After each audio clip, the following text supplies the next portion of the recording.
Sorry to bring you the bad news, but it's over. The New York Giants season has come to an end as Daniel Jones is not playing against the Miami Dolphins, and there is a growing sentiment amongst those in the know that Daniel Jones is done for the year. We'll get into it with you because that part's not confirmed, but it's a big, big deal right now that your starting quarterback may be done for the year with an unreported, publicly at least, neck injury. Good afternoon, Evan. How are you today, Ken? Do you think because you get us 1 point last night at UBS Arena, you can wear an Islander hat all day? Yeah, well, the Islanders gave me the hat, so I'm wearing it.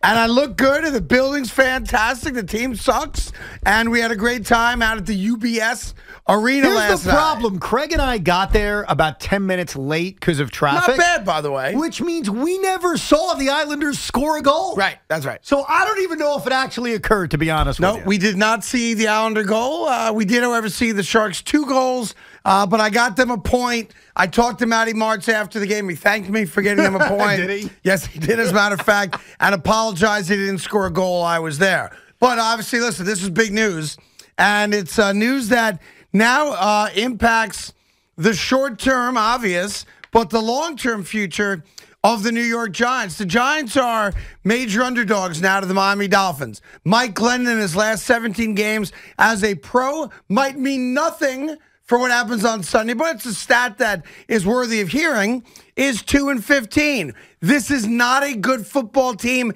anyway offensively. They only scored 13 points last week, and that's with Danny Jones. They fired their offensive coordinator. So offensively, we recognize, even when healthy, for whatever the reason is, this team has been a mess.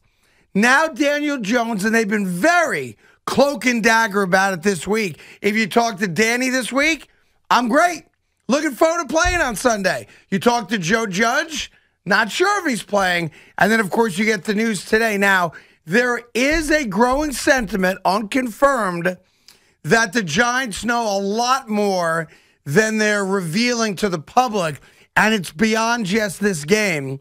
There is the possibility, and I know I got to be coy about it because it is unconfirmed, that Daniel Jones might not play again this year, that whatever's ailing him, that apparently is not bothering him all that much, it seems, won't allow him to play football, meaning doctors fear that being tackled on a football field would create a significant injury.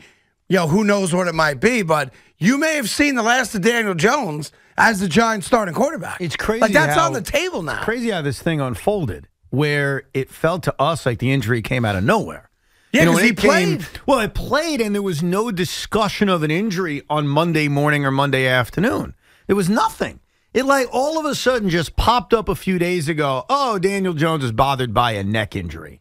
Now we're keeping an eye on it. Oh, he's not practicing. Daniel says he's good to go. Joe Judge says we'll see.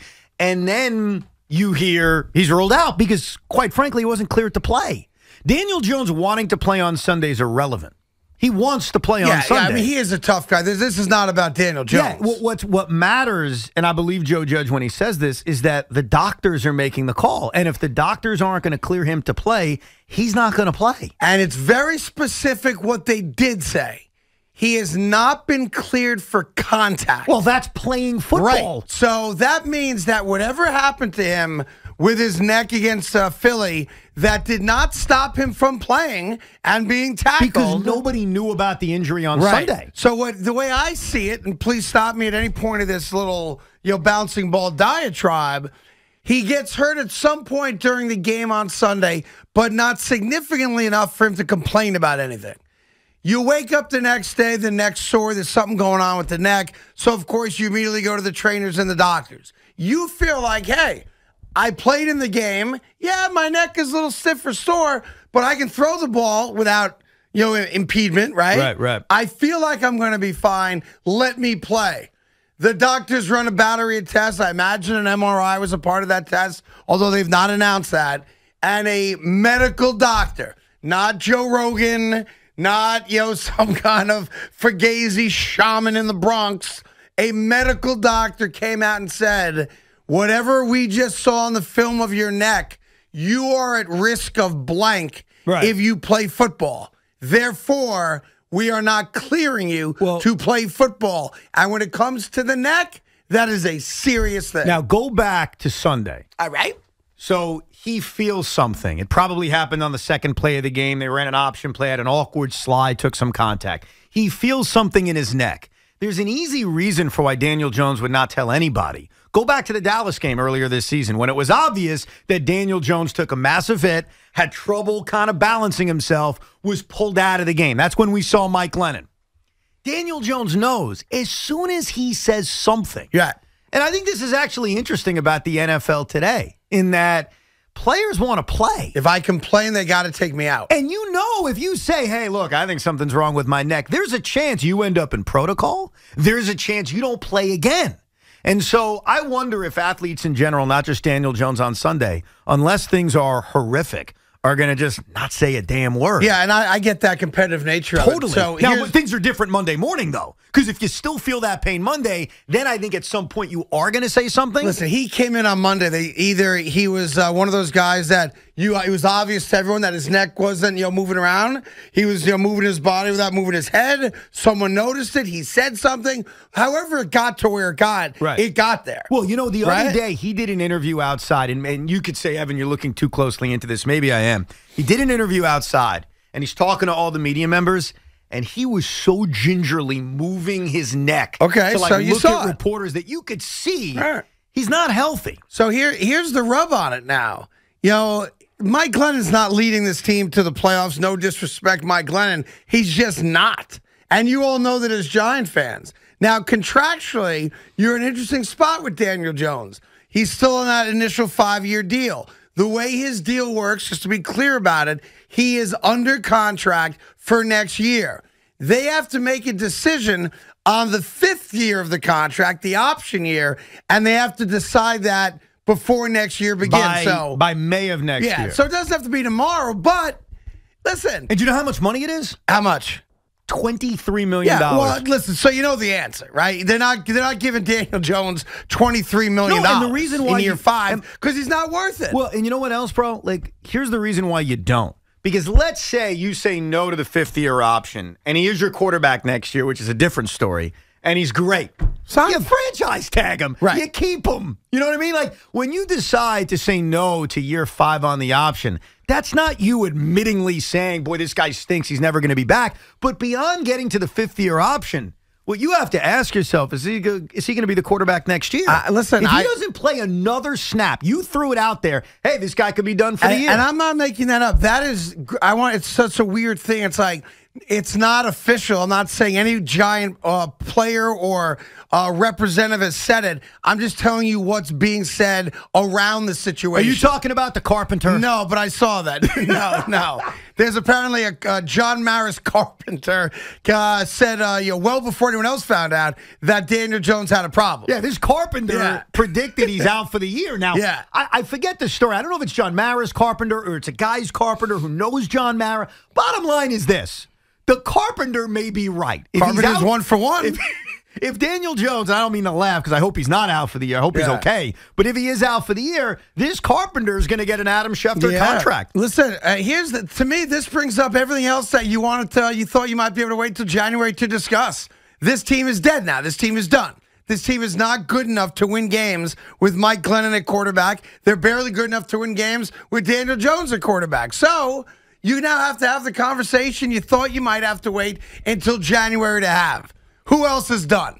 Are we cleaning house? Who's next to go? If Daniel Jones has played his last game this year as a New York Giant, which is now on the table, it's on the table. Whether you want to admit it or not, whether the Giants want to admit it or not, they're being very hush-hush about whatever this neck injury is. Daniel Jones may have played his last game as a Giant. I know he's played his last game most likely for this year. So if the year goes into the trash can, which it's most likely going to do, let's get at it. Or I want to give Positive Pete an opportunity here. Positive Pete is the guy that says, I don't miss Daniel Jones. We're gonna be better. I think we might be better off without him. Shut your mouth, Carton. We're going to beat the Miami Dolphins. They're not that good. If you're one of those guys, I respect and love the hell out of you. And I'll take those calls with you today, and we'll have fun with you. So I don't want to represent this only negative here. Maybe Mike Glennon becomes Mike effing White for a week. I don't know. Maybe you beat the Dolphins. Well, that is entirely possible for a week. For a week. Not for an extended run, but the idea of Mike Glennon, who has started 4 games in 5 years, and he lost all of them last year for Jacksonville, and he's 2-15 in his last 17 games, and yes, he's 6'7", and he's got the size. The idea he's going to go on some kind of crazy postseason run is very unrealistic. Maybe he'll be like Jeff Hostetler and take you all the way to the Super Bowl. But winning a game is not like the craziest thing ever, if we're being fair. If you told me the Giants beat the Dolphins 10-7, all right, yeah, sure, why not? Ooh, let's enjoy that, because I know it'll happen. And there's a part of me that wants it to happen because then us Jet fans can rip Giant fans for their Mike Glennon enthusiasm like they ripped us for our Mike White enthusiasm. Because don't get it twisted. If Mike Glennon leads the Giants to a win, it could be 3-0 against the Miami Dolphins. Every one of you is going to say, we're in the wild card hunt. Oh, no, yes. Mike Glennon's our guy. Yeah, well, no, hold on. How did the Giants win last week? A game you have dismissed all week long. Defense. Well, they won because of their defense. Jalen Hurts had 4 interceptions. All right, okay, thank you.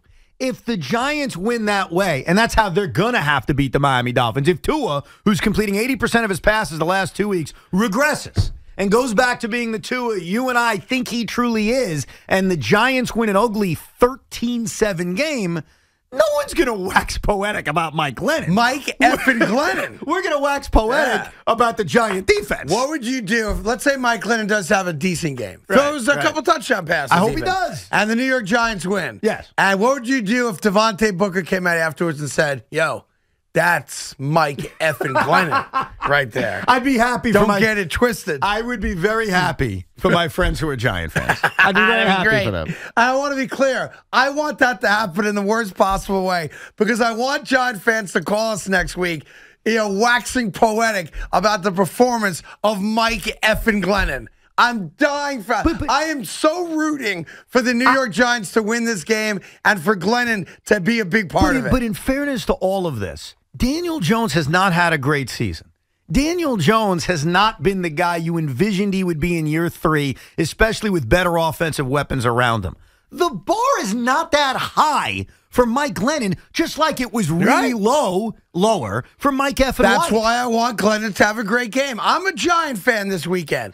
I am rooting. I like to see the Dolphins lose. By the way, and you Giant fans should be Jet fans this weekend. Of course they are. Because we're playing the Eagles. So it's a kumbaya weekend. Keep this in mind because you said something interesting and it could turn out to be true. Daniel Jones may never quarterback another game for the New York Giants if he's out for the year. Yeah. I find this interesting. Maybe you will find it interesting. Daniel Jones' career record as Giant quarterback is 12-25. Sam Darnold's career record as Jet quarterback was 13-25. How about that? Sam Darnold had a better career in New York than Danny Jones. That wasn't the point. The point is it's been the same. Well, that's my point. It's been the same. And Jet fans, maybe because of where we were drafting, made the decision time to move on. That's why. If this truly is the end of Daniel Jones, if he misses the last 6 games of the year, you got to ask yourself, after 37 games, did you really see enough to bring him back? Well, we'll get into all that with you. 877-337-6666. There is a chance this weekend. Well, we know what's happening. You have Mike Glennon quarterbacking for the Giants, Jake Fromm backing him up. You've got Gardner Minshew possibly starting for the Eagles against Zach Wilson and the Jets. This is not quarterback central. This is not the 2 games Craig, the NFL is going to be looking at. Even if everybody was healthy, this isn't quarterback central. Tua, Glennon, Wilson, and Minshew. Yeah. Ugh.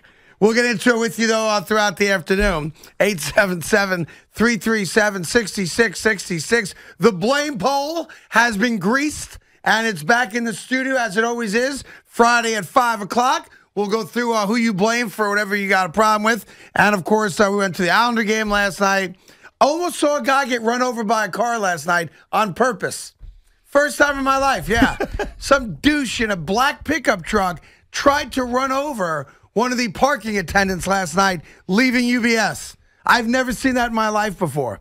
It was ugly. I don't want to defend the person, but Yeah. the parking situation at UBS, less than ideal. Not great. Not great. Not worthy of running someone over. Yeah. But nevertheless, Yeah. not great. Yeah.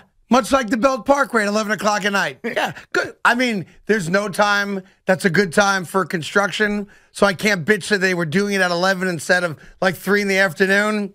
But there ain't nothing like that Coney Island backup, buddy. Ain't nothing like it. I almost got off and went to Brooklyn Roots and had some meatballs and a drink.